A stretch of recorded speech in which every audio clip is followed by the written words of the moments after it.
Few owners are more recognisable on the racetrack than Rich Ricci, the flamboyant former banker, whose numerous and powerful string includes crack hurdler Faugheen. Back-to-back grade ones for Faugheen, and 7 races unbeaten. Faugheen and Ruby Walsh win by half the track. The man with the perfect name for hitting the big time is a character on and off the course, as can be seen by his famous impression of champion trainer Willie Mullins. 1, 2, 2. That'll do me. 1 big 2 4. That'll do me. That'll do me. That'll do me now. Yeah, that'll do me. But just how did Ricci come to take the Irish racing scene by storm? Well, it's interesting. I suppose I've always had an interest in racing since I was a kid, and my father and my grandfather were interested in racing. That was all flat, obviously, in the United States. Was always a big fan then. And when I came back to London, actually in 2005, I was very interested in owning a horse at that stage to get into the game. And a friend of mine who had a horse with Willie Mullins, his father, years ago, convinced me to come see Willie. And we bought a horse together called Scots Irish. And that was really the start of the explosion, I suppose. And I had told Willie at the time that if the horse was any good, I'd have some more with him. And I suppose the horse was good, and we've had some luck and fun down the years since. As they come to the final fence now in the Hilly Way, it's Scots Irish safely over from Wananga, who takes a very heavy fall, and on the run up to the finish, it's Scots Irish who's racing away with the Hilly Way, and a big across the car double for Willie Mullins, and Ruby Walsh is back with a bang. What sort of attracted you to the game? What was the objective? I'm very competitive, and I've always loved sport, and I was competitive when I was in the city, and I think racing was one of those things that I felt I could compete at the top level. You know, if you put the right resources in it and you get the right team, you can compete at the right level without having to spend, billions of dollars or be a world-class athlete yourself. So it was probably the competitive nature of sport and wanting to be part of that probably got me going in this direction anyway. You felt, even though there are some very, very rich jumps owners, that you could take them on? Well, I thought so, particularly here in Ireland. At the time, I think Willie had finished second in the trainer's title for a number of years in a row. He certainly seemed to be a talented guy. It seemed to be a good match. We got along personally well together, and I thought we could compete, as I said, particularly here. So what's that? What's the flat cap like? Oh, it's going to look like a...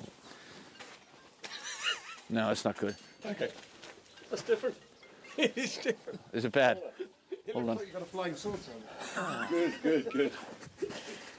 I think Willie is a tremendous judge of a horse.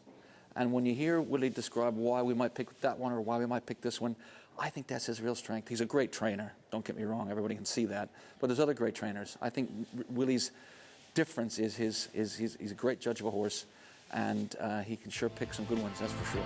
Racing into the closing stages, it's Vautour in the lead from Apache Stronghold, and Vautour with Sugarcoat what has been a next in Nova's campaign, and extent he's winning run.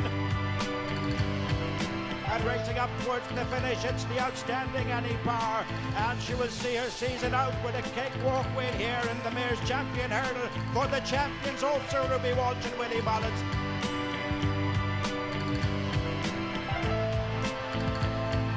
If you ask Willie what he would do if he wasn't training horses, he always says he'd be an architect, which I find interesting. So, he's just a very interesting man and intelligent man, and opposites attract, I suppose. But we hit it off and became sort of buddies and friends, and it's worked out really, really well.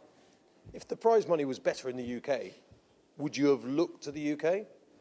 I think I would have looked in the UK if somebody I knew had introduced me to a trainer. It's certainly a hell of a lot easier to watch my horses in the UK than it is to come over here as often as I do.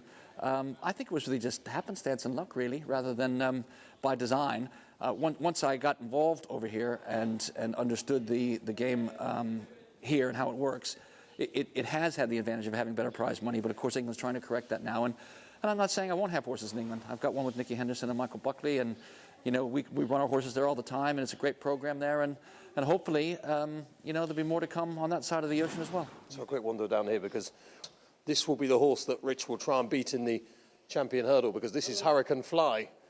Hurricane Fly, who Rich, of course, will hope to be destroyed by... We don't want to win that badly. He's trying to kill the opposition already, but down here we have the lovely grey Champagne Fever, who's who's been a terrific servant. And you own these in partnership with your wife, Susannah. And I imagine these kind of horses for her are a real thing of beauty. I know she loved Pomtepe, didn't she? Yeah, she loved Pomtepe. Susannah's very interested in aspects of the game. She owns the horses. I tend to do the managing and the administration of them. But she likes certain aspects. She likes all of our mares and fillies. And yeah, anytime you get a Cheltenham winner, he becomes an instant favorite. So yeah, this is the type of fella she likes a lot. He's a brave old soul, this fella. Good boy. Do you think in any way that the authorities in Ireland are worried that Willie is so dominant in the Irish game that he's almost messing up the system? I don't think so. I think these things, like in any walk of life really, tend to come in swings and roundabouts, don't they? I mean, in sports sometimes you get teams that are dominant. England could dominate the Six Nations in rugby for 3 or 4 years in a row and then kind of fall by the wayside and someone else takes their turn. And I think that Irish racing at the moment seems to be going through that with Willie. He certainly has got the knack. He's got the horses. He's got lots of owners, not just us. And I think it's good because the racing's top quality. And he's not afraid to take each other on in some of these races. I know that people, pick on him occasionally about not taking some of our horses on with each other, but they do run against each other all the time. And the quality of racing that's being produced is fantastic. I've got to talk about the point you just made. I mean, we've just seen the Fly over here. Mm-hmm. A lot of people would have loved to have seen your great horse Faugheen against the Fly in the Irish Champion Hurdle. I mean, is that a Willie Mullins decision or a Rich Ricci decision, or does Willie just tell you what's going to happen? Well, I think with Faugheen, I don't have a problem with the way Faugheen's been campaigned. I think that going for that race at Ascot, we did last year with Annie Power, is terrific. It's great prize money, and it's a great way to start the season. I think then going for the Christmas Hurdle was a great thrill for me. That was probably more the Ritchies than Willie Mullins in that case, because it was exciting. I'd never had a runner at Kempton on Christmas Day before, or Boxing Day, pardon me, so that was great, and I was delighted with that, and it's a nice grade one. I think that the Irish Champion Hurdle was probably always in the cards. We weren't going to take each other on at that point, but I haven't taken the new one on either with Faugheen, so it's there's a lot of discussion about it, but we pay Willie a lot of money to manage the horses and manage the race program, so what he thinks is going to hold a lot of sway, but we certainly have our own ideas, and there's lots of discussion about it. You want to go on the sand, or too big for Punt Alexander, Bordini, too big, Vroom Vroom Mag. You can do too big. Now, as the Ferbe, too big.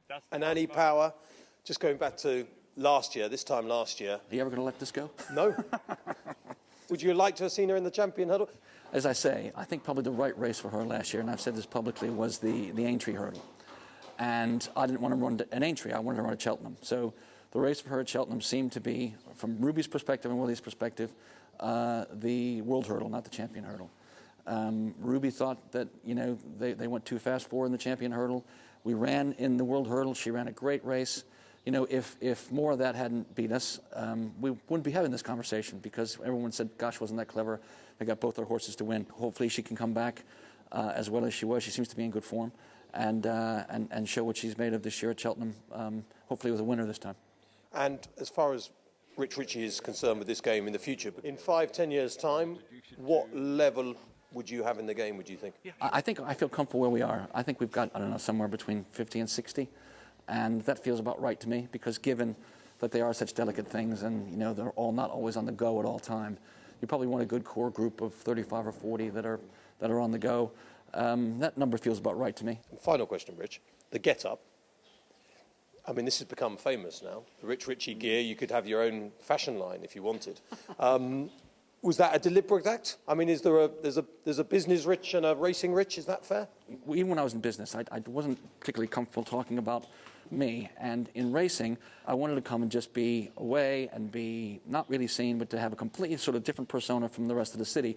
And yeah, it seems to have gotten life of itself. To be fair, Rich, if you wanted to be anonymous on the racetrack, a hat, a flashy suit, and dark glasses when it's raining possibly wasn't the right way to go. Maybe. It didn't start out that way, but that's You quite like the dressing up thing, don't you? It's well, a bit of fun. I think it's, Willie and I talked about this a couple of weeks ago. He thinks it's crazy that, people still dress for the races they did, 30, 40 years ago, and all these other sports. It's much more casual now. I like that bit about racing. I think that people make an effort, and I try to make an effort. Look, I'm probably the dumb Yank who who did the wrong thing and wears too flashy clothes or whatever and made my faux pas. But sure, that's the way I am. And it certainly didn't start off to be a caricature, which in some ways it feels it has become. But it probably wasn't the best idea to do that, to not be recognized. But that was the original intent. But it's sort of taken on a life of its own, and I suppose it has because of the quality of the horses, really.